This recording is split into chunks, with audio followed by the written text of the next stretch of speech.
Yes. Good morning. This is Steve Chinelli reporting from San Francisco, and we're about to embark on the most recent edition of the Caucus discussion with thought leaders, participants, and just some bright people in the crowd space. To start off, I'd like to introduce our guest today, Thomas Vass, the founder and entrepreneur behind the Private Capital Network. Good morning, Tom. Hey, Steve. How are you doing today?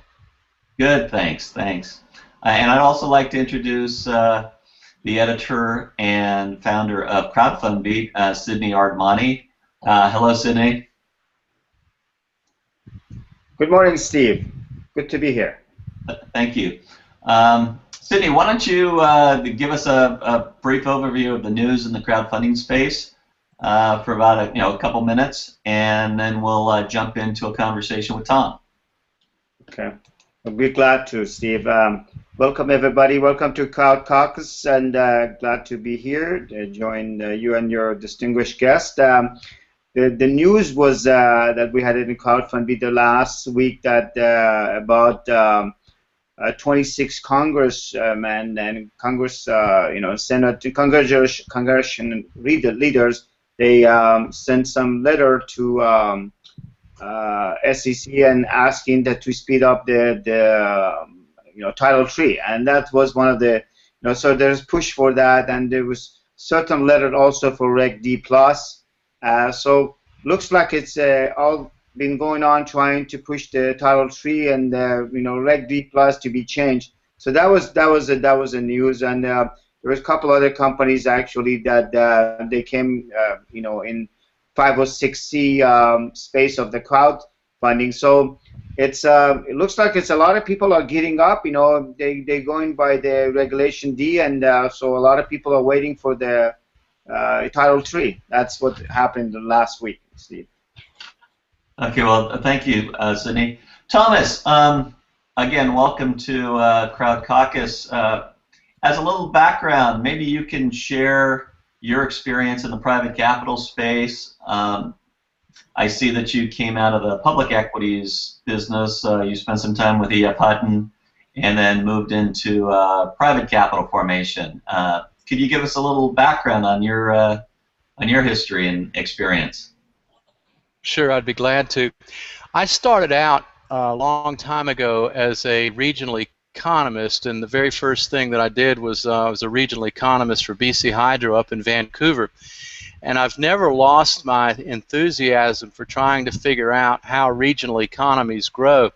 So one of the things that you'll see throughout all of my publications is a type of research orientation where I try to connect up technology and technology innovation with the topic of capital markets, because I think that's a really interesting relationship. So I'm very interested. I've published a book called Predicting Technology that suggests that most technological innovation occurs in regional metropolitan regions as a result of companies either trying to do something called sustaining innovation, which is make a product better, or what some folks have called a disruptive innovation, which completely disrupts the marketplace.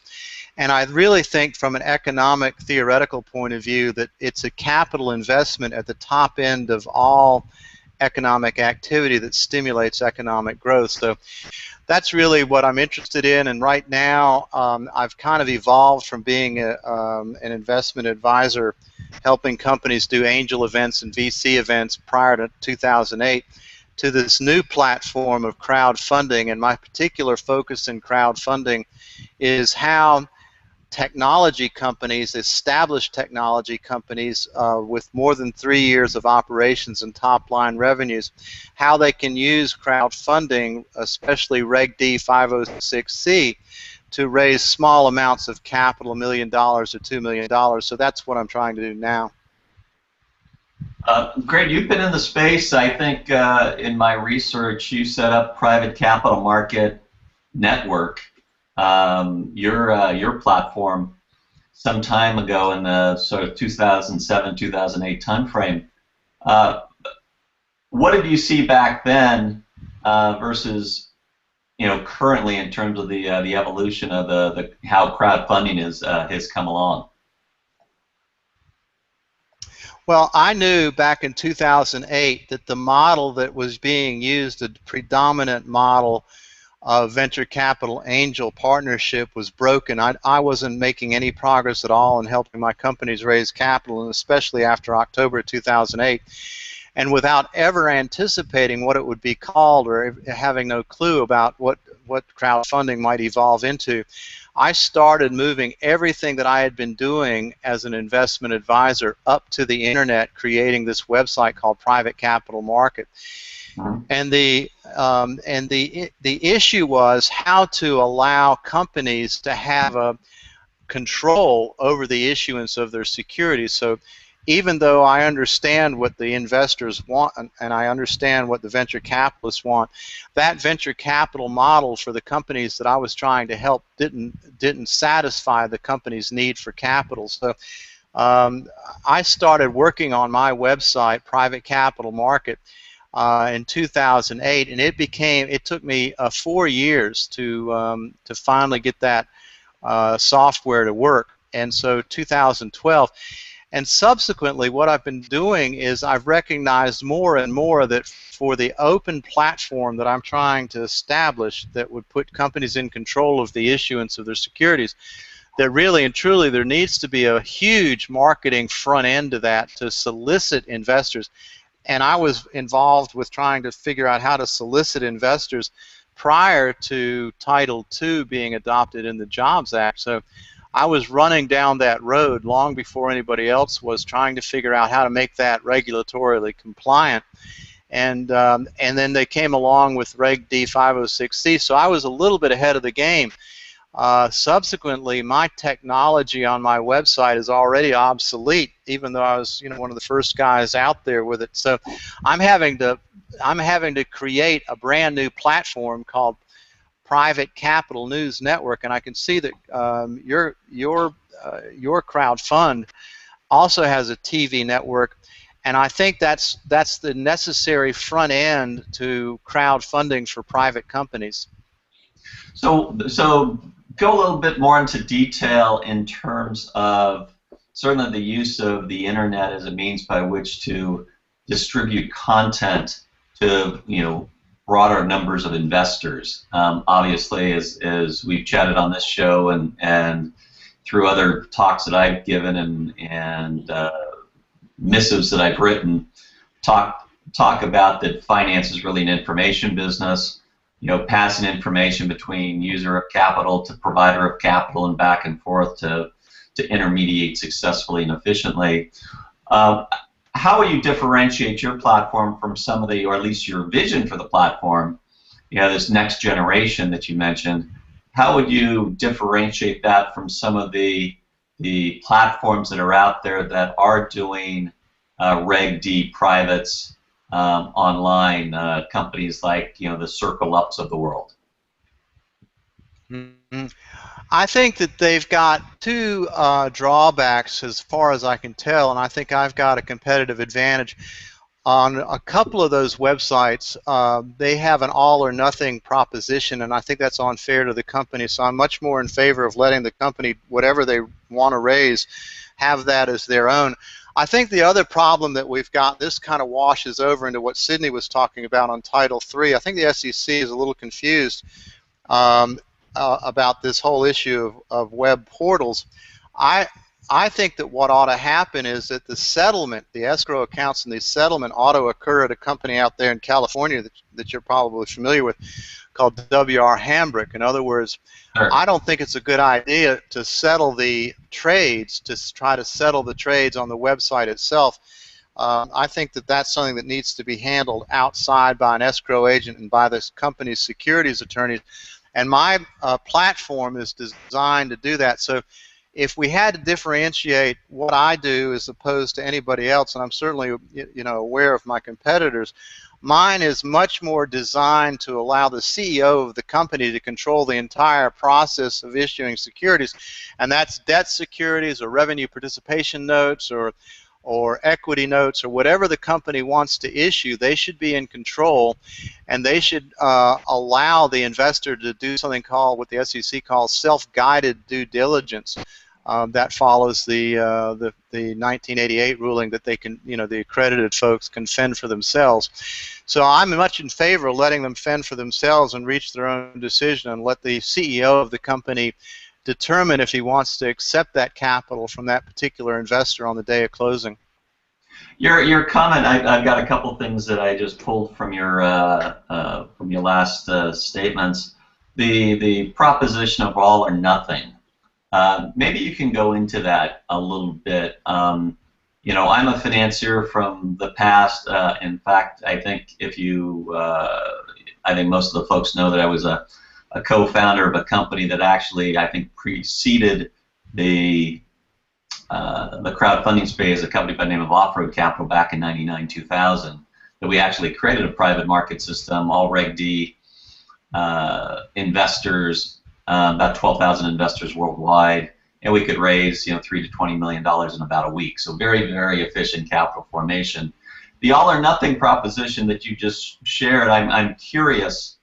From my standpoint, it would seem that if a company is looking to raise $1 million or $1.5 million or $2 million based on what their budget calls for, based on their ability to deliver the goods with that specific source of capital, don't you think you actually increase the risk to that company if in fact they don't get to that threshold?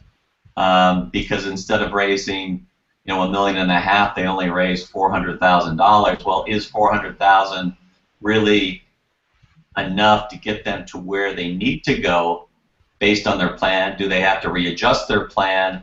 And aren't you actually increasing the risk of the opportunity by not providing sufficient funds to enable that company to achieve the milestones or the thresholds that they've laid out in their plan? I don't think so. I think that the companies that I am concerned about, operational companies, cash flow companies, companies that have top-line revenues and products in the marketplace, and the ones that I'm really interested in are the ones that are trying to get a second and third generation of the product out the front door. And so a lot of the CEOs of those companies may target $1 million, but if they've just raised $300,000, it would mean the world of difference to them in terms of moving forward on product commercialization. So I see it from the eyes of the CEO, and they're desperate for capital. I don't see it from the eyes of increased risk for the investor. And I think that any form of capital, any kind of additional capital that they get, whether it's debt or equity or revenue participation notes, any type of capital is going to be an immediate benefit to that company. Sort of to the same point, and you raised that you like to empower the CEO in terms of the fundraising process, the dialogue with the investors. How do you approach the nature of valuation? Do you allow the companies to establish their value, their pre-money value, the price by which investors enter, or is that something you, as a professional intermediary, understanding how companies are valued, do you insert yourself in that mix? How do you handle the valuation side? Well, most of the companies that I deal with are private companies. They have, generally speaking, a CPA that handles their auditing for them and their financial statements for them. So generally speaking, if they needed some type of valuation before they issued securities, the CPA for the company would do that. And if an investor on the portal that I've created in any of the levels, documentation levels, if they wanted to see those audited statements or the non-audited statements, they could see that. And then from that, the investor themselves can make the valuation. I don't think that, for me, it's necessary for me to interject myself on the valuation, and I sure don't think if the investor doesn't want to see that, then that's fine. I think that the issue of valuation for me is a lot more relevant, and I think the risk is a lot higher for the brand new companies, the entrepreneurials and the new ventures, trying to figure out what their top line revenues might be in 3 years. And a lot of that is just very speculative, very it's non-objective, so to speak. So I think that the issue of valuation is a lot different once the company has a stream of revenues. But valuation, not to harp on this point, but valuation can mean the difference between a successful investment for the investor or an unsuccessful investment. There's platforms, and I think I've signed up to 24 of them because I'm curious as to how they display information, disclose information, how they value businesses. And if you have a company looking to raise $1 million, and in one circumstance it's valued at a $5 million pre versus a second situation that the company goes out and raises that $1 million at a $25 million pre, it makes a big difference to the investor. So don't you think that the platforms who are the intermediary in this have some sense of responsibility in pricing these things appropriately for the benefit of the investor? No, I think that that's something that the investor themselves can do. And again, you and I think, may have a teeny difference of philosophy. I'm not terribly concerned about whether the investor thinks it's a $25 million pre or a $5 million pre. That really, from my point of view, it's not really a significant factor. What's a factor to me is a company, generally speaking, a company with $10 million top line revenues that's trying to raise $1 million. The investor would immediately see that and could make their own determination of whether that's a valuable investment or not. I'm a lot more in favor of letting the investors fend for themselves than I am trying to spoon feed them some kind of valuation. Well, I can appreciate your point in terms of if you have a company that's got $10 million in revenues, as you well know because you've been in the space for a long time, different companies with different business models in different industries are valued differently. A software company with $10 million in revenues and an 80% margin is a little different than a $10 million distribution company who operates off single-digit EBIT margins. So revenues alone, out of the context of the space that they play in, become somewhat challenging. And as you know, because you've been involved in the fundraising space for quite some time, and with your platform in terms of the use of various types of mediums to disclose information, you do understand that investors, in a lot of respects, are illiterate from a financial review or financial acumen standpoint, and so it's incumbent on you to lead them along the way. So I was just curious as to the how you value and if your platform is really a means by which to distribute content, but let it, as you say, let the investors fend for themselves. Let me go back and pick up a point that you made.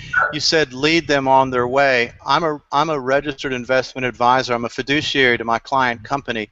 I don't have any financial interest or fiduciary interest in what decisions the investor makes. So my job is to represent the financial interests of the CEO. Most of the guys that you had in your platform in '99, if there was an IT company and they knew the internal dynamics of the IT company, it's primarily those retired executives or the currently active executives, those kind of folks. If there was an IT offering, they would understand what that valuation is. Whereas if it was a biotech offering, the IT guys are probably not going to be that interested in investing in a biotech company. So I think you're absolutely right. The valuations are industrially specific, but the investors are also drawn from those. That's the whole Warren Buffett thing. He loves to invest in things that he understands, and that's the same thing about who invests in a particular sector, and that's why you have so many sector crowd funds. You've got the health funds and the IT funds and everything else, and they appeal to a certain type of investor, whereas they would not appeal to the other types of investor. And let me go back to something that you said earlier about valuations. In my opinion, the correct way to value a company is to look at what the last exchange of their shares were, and then figure out, what people are willing to pay for those shares and for the ownership interest. A lot of the companies that I'm concerned about are not going to be an equity play at all. They're going to be some kind of debt play or some kind of convertible debt. So in those cases, what the investors are really interested in, the dynamics of their investments are going to be completely different than if it was an equity investor. Okay. We can certainly wax on about the difference of the application of debt versus equity for early stage companies, but I like to sort of evolve the conversation into Title III, because it's certainly one topic that has garnered a lot of attention in the last number of weeks with the submissions and the proponents within Congress to move the Title III guidelines along. The SEC's been sitting on this for, I think, close to 500 days now. They were back in, I guess, April of 2012 when the Jobs Act was passed. The powers to be in Congress, tossed the baton to the SEC to come up with guidelines, and those still haven't, been promulgated as of yet.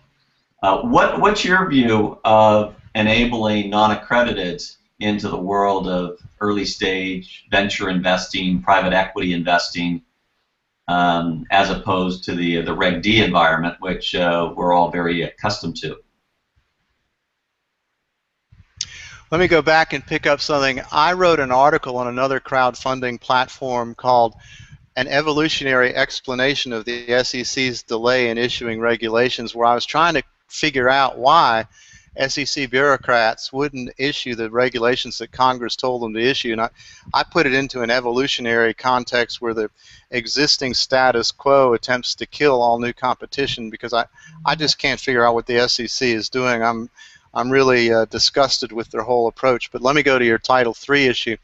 I'm not a big proponent of Title III. I think that what Representative McHenry of North Carolina had in mind and what actually came out of the Congress was dramatically different. I mean, I think Representative McHenry was trying really hard to do something good for startups and new ventures, and his piece of legislation just got totally mangled in the whole process. So I think that the way the thing was written in Title III is distorted, but in any event, no matter how distorted that is, no matter what the SEC is doing, I'm not crazy. I'm not totally in favor of allowing non-accredited investors to invest in private equities. I'm kind of negative on that.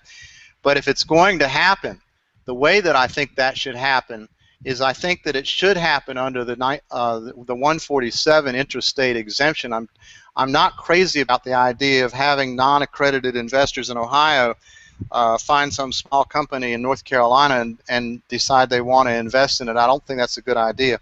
I think that the companies that are, like, for example, I live in the Cape Fear Valley, the companies that are here, the technology companies that are here, if we pass the Rule 147 intrastate exemption and a mom and pop investor, non-accredited, knew that company, and there was some, this goes back to an earlier regulation, a pre-existing relationship or some knowledge of the company, then I wouldn't feel so bad about non-accredited investors investing in companies that they knew about.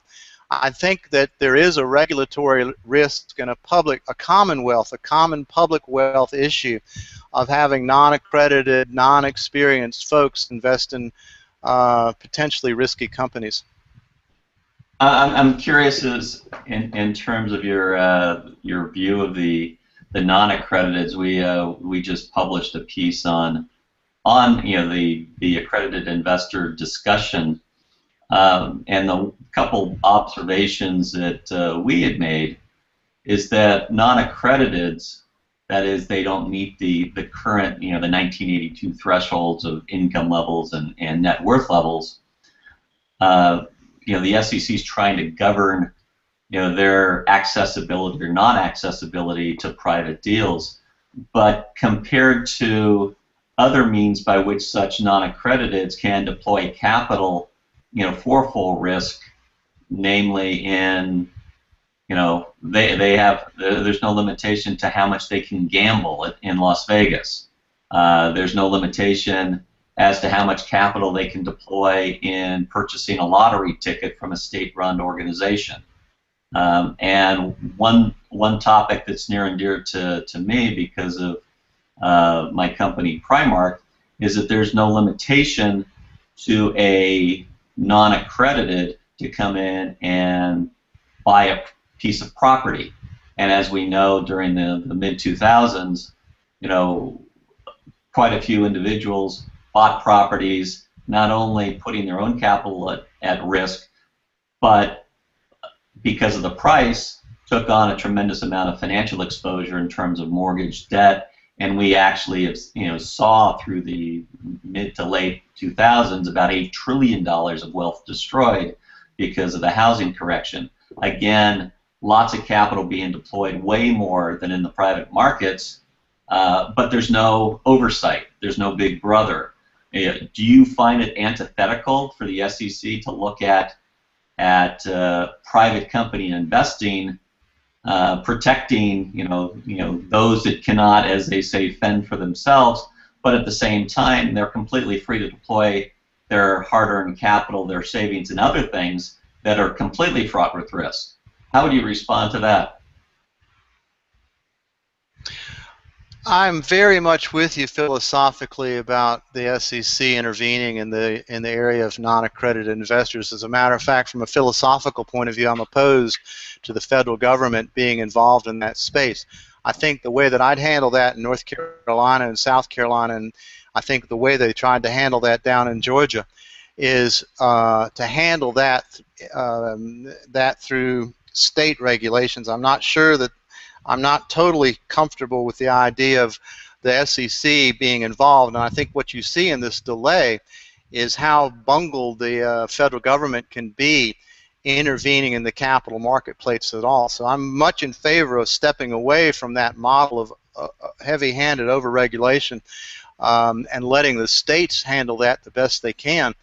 I agree with you that if you can buy a car, or if you can buy a house, or you can go to the lottery or buy a ticket, or how much you want to do, that's fine with me. I don't have any problems at all with that, and I don't have any problems at all on the. You remember a company out there in California called MeVC? Draper Fisher had a company. I don't have any problems at all on a closed-end fund or some type of equity fund, packaging up deals where there's some front end. I mean, this is on a national level, on some oversight by investment professionals on what's going in there. I think to speak to your point about real estate, what happened was that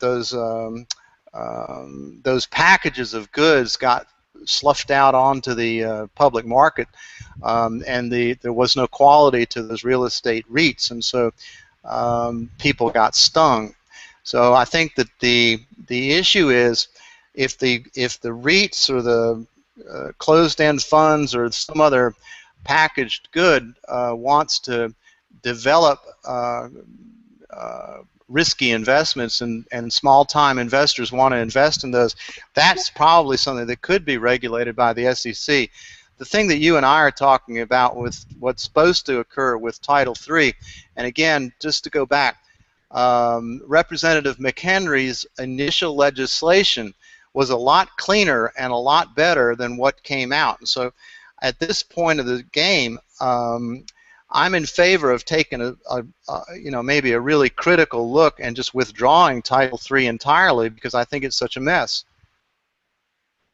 Isn't the interesting thing that's not brought up a lot in the definition of accredited investor is not only there are really two parts of the accredited investor. Number one, the ability to sell securities to well-to-dos who had, number one, the ability to absorb losses, but secondarily, it's really they have the ability to conduct their own due diligence. they had the financial wherewithal to do their homework and so on. Those were the two elements of Reg D. Information being disseminated by the platforms, attempts to address the second part of it. That's the disclosure and assisting investors, whether they're accredited or not, to participate. I lost my train of thought here. Well, actually, you were going on about Rule 501, and let me just help you out. I think where you were going with that. Actually, the way that I see the whole issue of Rule 501 is that there's 8 separate categories, and the reason that the whole issue of natural persons gets so much attention as opposed to the other categories is because that's what the prior model, the angel and the VC model, tended to look at. It's interesting to me, I don't know how you see it, but it's interesting to me that Rule 501 doesn't include the whole issue of regulations of venture capital or angels. I mean, essentially, angel partnerships.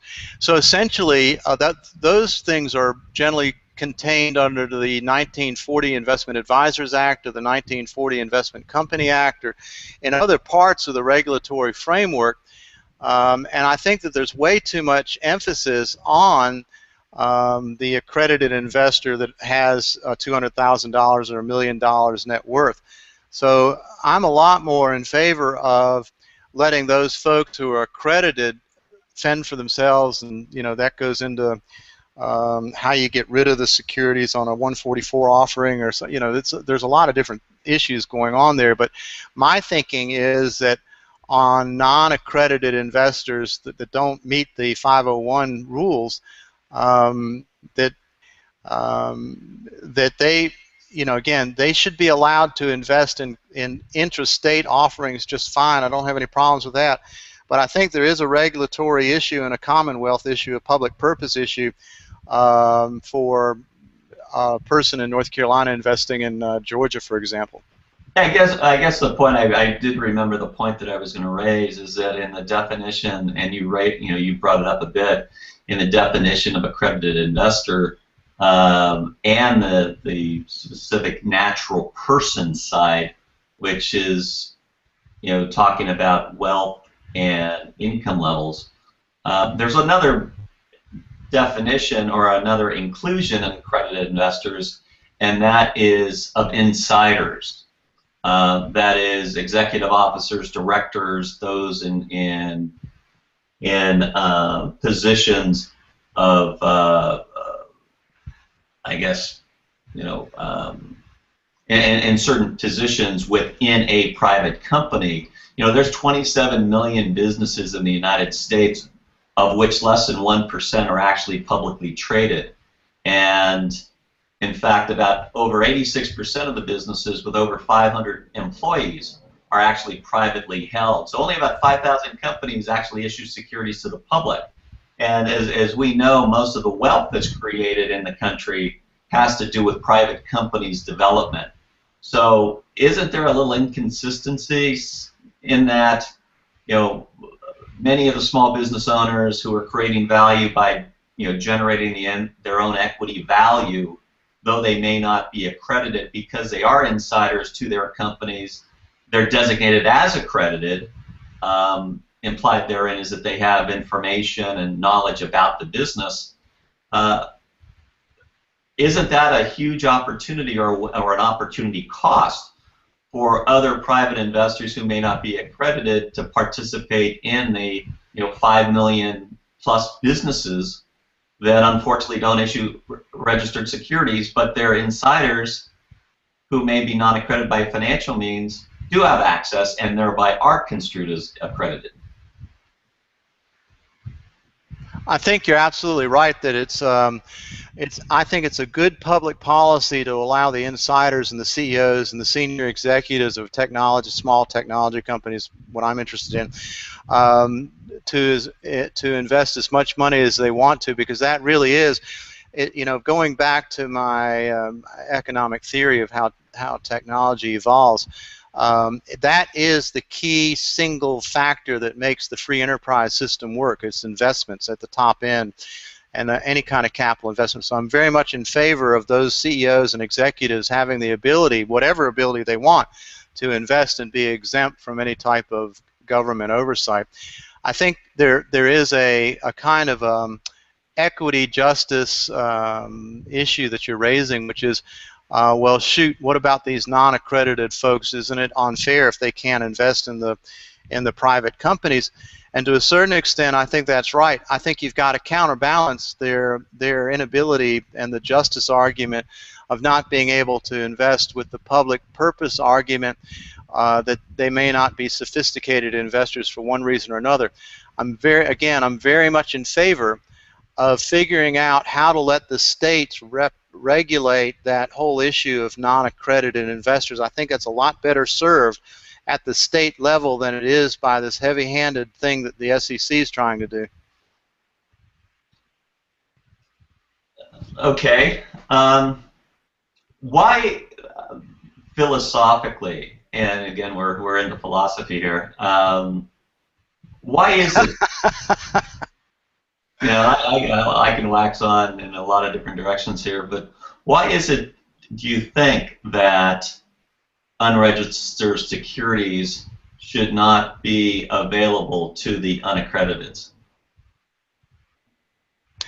Again, I think they should be. I think it should be a state issue. I think it's a state regulatory issue. It's not a federal issue. So they should be able to invest, and I'm much in favor of creating platforms. And one of the things that I'm trying to do, in addition to the Private Capital News Network and my Private Capital Market RegD website, is create a series of what I call regional capital exchanges. These things are going to look to you just like the old venture capital forums.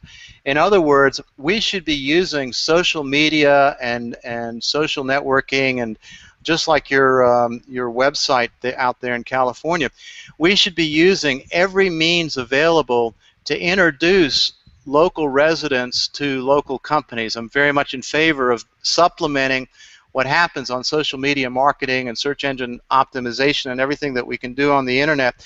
I'm very much in favor of supplementing that with real life, live, in-person issues. And really what I've got in the back of my mind is moving from what I call regional capital exchange events into something that we had in this country many, many moons ago, which was regional stock exchanges. You know, up in Seattle there was one, and Vancouver had a stock exchange. And we had stock exchanges all over the place. And that's how those companies in Denver or Seattle, that's how they got their initial start for capitals. We had regional stock exchanges, and I'm much in favor of decentralizing the capital markets so that there's a regional capital market infrastructure in each region. For example, in the Cape Fear Valley, between Fayetteville, North Carolina, and Wilmington, North Carolina, there's 250 small technology companies. And I'd like to, down south where I live in Brunswick, which is 75 miles south of Fayetteville, and Fayetteville has a big military industrial technology cluster. I think that if there's 10,000 accredited investors here that I can count, given the statistics that I'm aware of, but they don't have anything to do with the technology companies up there in Fayetteville, which is 70 miles away. So to your point, what I'm interested in is establishing the platforms, both on the internet and also in-person events, so that there's a lot better coordination and knowledge on the part of wealthy folks about what kind of technology investment opportunities exist in the region that they live in. Okay. I'm just looking at our time, Tom. This has been great. We're sort of sliding through our 45-minute jaunt here. Might you, Sydney? I assume you're still with us. Might you have any parting questions for? Yeah, I have a question. Yeah, Tom, you just had a new ebook, and actually, why don't you tell us about it and how the audience of the crowdfunding people in the crowdfunding world or finance world can get a hold on it? Thank you so much, Sydney. That's a wonderful thing to ask me. I'm very interested in the world of what I call accredited investor crowdfunding, which is a whole explanation in my book about Reg D 506C and how I write it from the perspective of a CEO. It's available online at Amazon or Google or wherever you want to buy your books. You could also buy it from my website on gabbypress.com. But what I tried to do is take the whole chronology of events that would occur on a company doing a private placement crowdfunding project and look at it from the eyes of the CEO and help that CEO understand. That's why I call it a practical guide for technology executives and entrepreneurs. And so anybody who wants to understand how to issue securities accredited to accredited investors certainly would be well served by buying that book. It's available for $9.99. Well, thank you very much. Thanks, Steve. Welcome, and I appreciate your time, and we appreciate both of you having this interview for CrowdFund Beat. Great, thanks, Sydney. Thanks, Tom. Thank you. Y'all take care. Okay, super. All right. See you next time, another edition of the Crowd Caucus at CrowdFund Beat. Thanks for being with us.